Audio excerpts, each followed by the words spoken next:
Assalamualaikum warahmatullahi wabarakatuh. Ketemu lagi dengan saya, Datu Pandan. Kita tetap hari ini membahas tentang batu akik pandan. Justru kita akan membahas basicnya batu akik pandan, pengetahuan dasar yang merupakan pengetahuan dasar tentang batu akik pandan. Konten kali ini akan sangat membantu teman-teman, terutama teman-teman yang katakanlah baru mulai mencintai batu akik pandan, atau yang sudah lama mencintai batu akik pandan, kembali mereview. Sebenarnya batu akik pandan ini terbaginya atas beberapa jenis gitu. Oke, kita lanjut aja.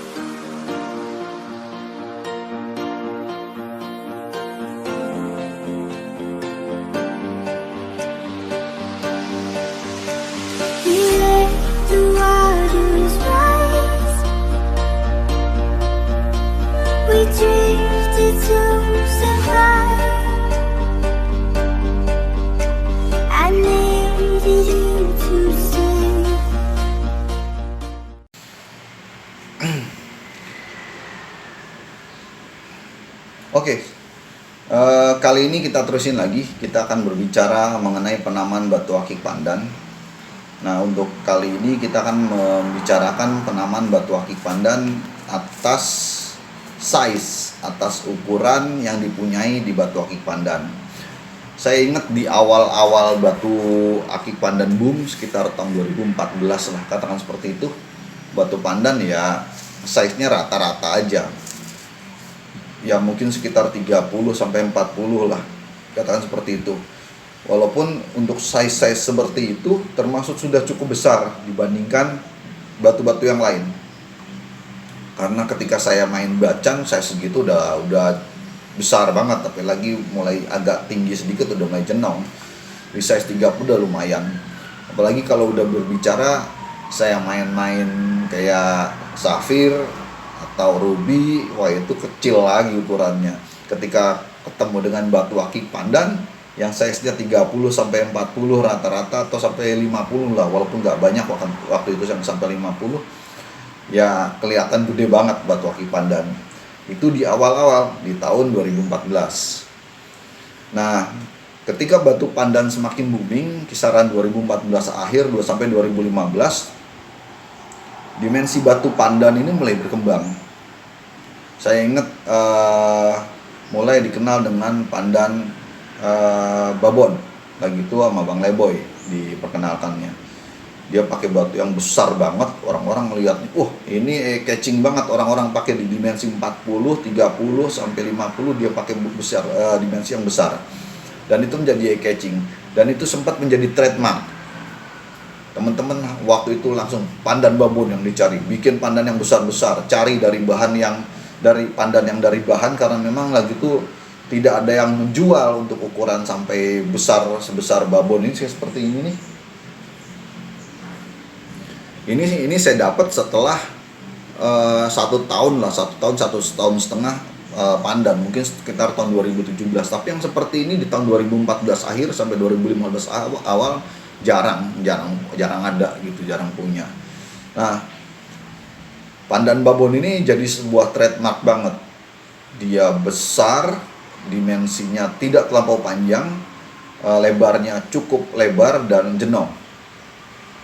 Nah, kemudian di 1 tahun kemudian lah, kurang lebih saya ingat saya mungkin tahun 2015 atau 2016, keluar trademark baru lagi. Kalau orang-orang udah punya pandan yang demplon, yang babon katakan waktu itu, mulai keluar pandan yang panjang, beneran panjang, mungkin segini kali ya. Jadi mulai keluar yang namanya pandan rudal. Dan saya ingat saya juga yang pertama kali pakai pandan panjang itu ya Bang Leboy juga gitu. Jadi mulai dari situ pandan mengenal pembagian penamaan batu akik pandan berdasarkan size-nya. Batu pandan babon, batu pandan rudal. Mengenai batu pandan mini ada lagi, karena memang batu pandan mini, beberapa pecinta pandan yang berasal dari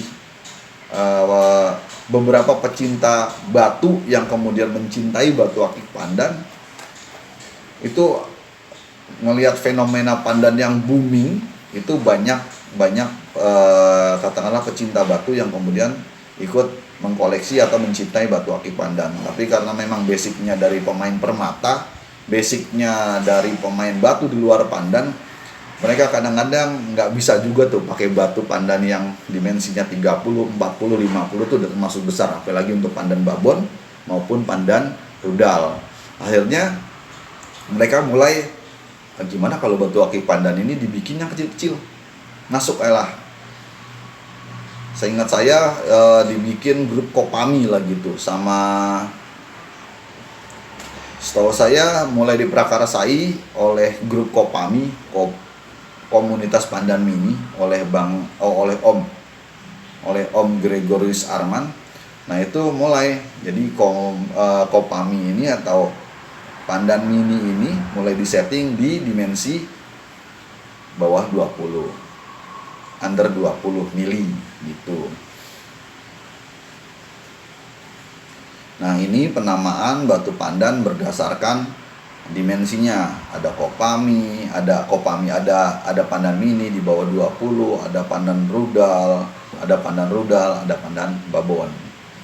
Nah sekarang secara SOP bagaimana pembagiannya? Ketika berbicaranya kontes, maka harus ada penyesuaian, harus ada pengklasifikasian berdasarkan ukuran. Karena memang ketika di awal-awal kontes tidak ada pengklasifikasian berdasarkan ukuran, maka batu-batu yang gede-gede ini, batu-batu yang besar-besar ini ya cenderung kalah dengan batu yang kecil. Karena batu yang kecil itu disetting untuk lebih sempurna. Batu pandan yang tadinya besar, kemudian dilihat banyak kelemahannya, kemudian di resize, dia menjadi batu yang lebih kecil, dan itu cenderung lebih menang.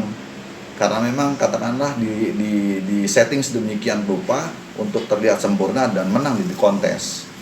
Atas dasar pertimbangan itu akhirnya kontes yang di awal-awal hanya mengenal pandan merah, pandan semu lumut, pandan lumut, kemudian katakanlah lagi pandan kapas, mulai dipecah berdasarkan dimensi. Ada yang mulai kapas small, kapas medium, kapas large, babon, rudal. Kemudian semu lumut, ada yang semu lumut mini, medium, babon, large, rudal.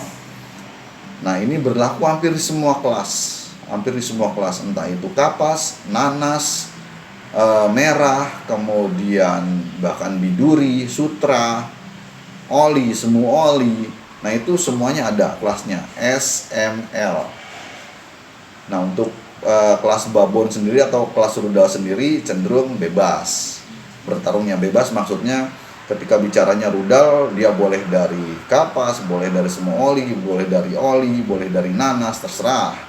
Yang penting dimensinya mencukupi. Nah ketika begitu juga dengan babon, dia tidak peduli dari nanas, kapas, oli, semu oli, yang penting dimensinya mencukupi. Nah sekarang bagaimana pembagiannya berdasarkan SOP kontes? Kalau bicaranya SOP kontes untuk dimensi, maka dibagi-bagi atas 3 hal utama. Pertama, kelas small atau kelas kecil. Nah berbicaranya ketika kelas kecil, maka dia ini disetting di bawah under 20 mm. Jadi batu pandan yang diukur di bawah 20 mm masuk ke kelas pandan mini. Bagaimana untuk medium? Nah kalau untuk medium disetting dari angka 21 sampai angka 27. 21 sampai 27 mm masuk ke pandan medium. Nah untuk pandan large itu masuk di kelas 28 mm ke atas. Berdasarkan SOP pandan lover untuk penilaian kontes, maka pandan babon harus berdimensi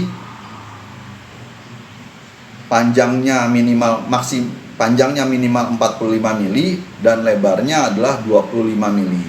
Sedangkan untuk pandan rudal dia mempersyaratkan panjangnya harus 60 mili, jadi cukup panjang lah katakan seperti itu, dengan lebar yang 15.